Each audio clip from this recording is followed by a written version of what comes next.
10 second, 5 second, ready, start. उपाध्यक्ष महोदय, आप जानते हैं कि इस विधेयक पर आजकल जो बहस हुई है उसमें हमने पूरा विरोध किया है और इस संबंध में अपने तर्क पेश किए हैं। सरकार ने हमारे किसी भी सुझाव को स्वीकार करने से इनकार कर दिया है। जहां तक इस कानून को अमल में लाने का संबंध है, केंद्रीय सरकार पूरे तौर पर राज्य सरकारों पर निर्भर है।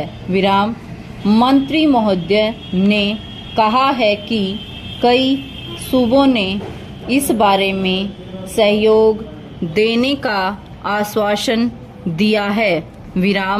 लेकिन मैं जानता हूं कि कई सूबों ने इस कानून का बहुत सख्त विरोध भी किया है। उनका कहना है कि केंद्रीय सरकार को किसी भी तरह सहकारी क्षेत्र की संस्थाओं के संबंध में अपने अधिकार को प्रयोग करने का प्रयास नहीं करना चाहिए।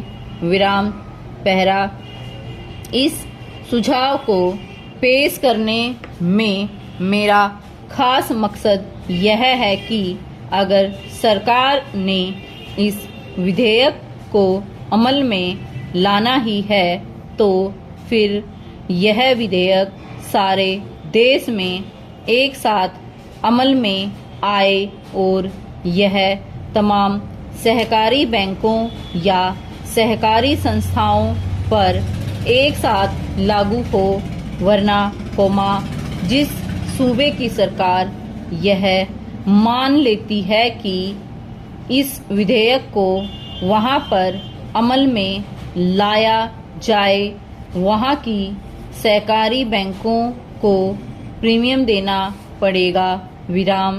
इसका परिणाम यह होगा कि यह नया बोझ उस सूबे के बैंकों पर नहीं पड़ेगा, जिसकी सरकार इस विधेयक को मानने से इनकार करती है।